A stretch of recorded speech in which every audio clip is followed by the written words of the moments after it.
George has just found out that in a record for his grandfather, a middle name of Franklin is provided, whereas in family tree, his grandfather is only shown with a middle initial of F.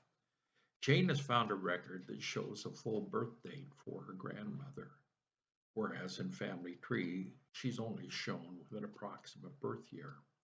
So what do we do? Information of family tree was put in by individuals using the best information that they had available at the time. Sometimes it was captured from extremely good documents such as birth certificate, and sometimes it was entered as a wild guess. Usually the number and type of attached sources will help you to recognize the level of accuracy that was involved in that entry and take the appropriate steps.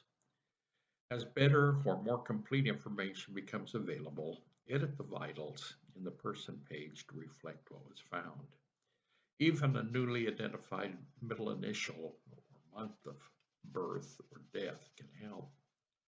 At the same time, attach the image of that document as a source to help others to understand why you made the change and allow them to evaluate and analyze what the true facts are. To edit data, go to the person page in family tree for that individual and find the element, such as birth or death, for which you have better data. Click on the edit icon for that element and you'll be able to change the data. Be sure to add a space behind non-standardized dates and locations to bring up the standardized format. Click on the highlighted standardized element to change to the standardized format, then click on Save. Now for some specific helps. First, starting with names. Avoid and remove special characters such as a parentheses, exclamation point, pound sign, at sign, or any of the others. If they've been used to indicate a nickname such as Polly, Jim, Billy, etc., remove both the special characters and the nickname from the name. Instead, enter the nickname plus the surname in the additional information area identified as nickname. Second element, use a maiden name for the females in the vital area. If the entire name was changed upon immigrating to a different country, use the name utilized during most of the adult life in the vitals area. Use the other name in the additional information area identified as also known as. Married names of females should also be attached. Use the married name in the additional information area identified as married name. The computer in family search records will actually search all of the name variations in trying to find matches. Now, when a child died young and had no indication of given name, leave the given name blank. Mr., infant, boy, child, or anything similar should never be used as a name. Remember that titles are optional and used only when it helps to find additional documents. Suffixes should be limited to junior or third or occasionally fourth. Senior was not the name at birth. And titles are definitely not appropriate in the suffix area. Names should normally follow the convention of capitalizing the first letter of each name only. Second area we're going to talk about is gender. Individuals with no gender indicated are considered invalid entries and can no longer be entered into the system. If an old entry is found with no gender indicated, continue researching until proof of gender is found in some document.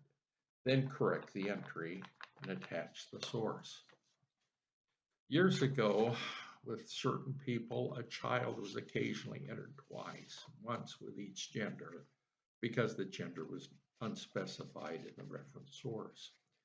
Should you encounter this problem, first confirm that they were not twins. But then, as documents are found determining the correct gender, Change the gender on the incorrect individual so that they match, and proceed to merge the two individuals into one. Next element we're going to talk about is birth.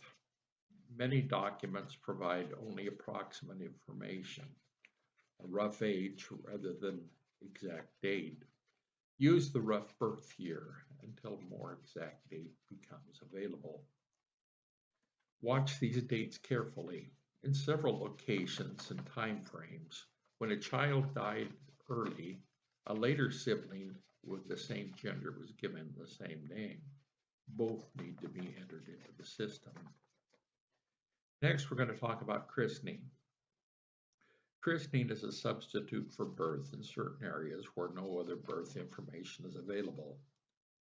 When no birth information is available, add the christening year as birth year and the christening country as birth location.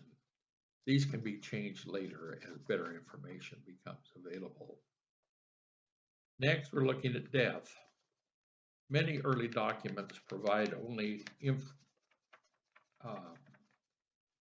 let's try that again. Many early documents provide only approximate information, the rough age rather than the exact date. Use this until better information becomes available.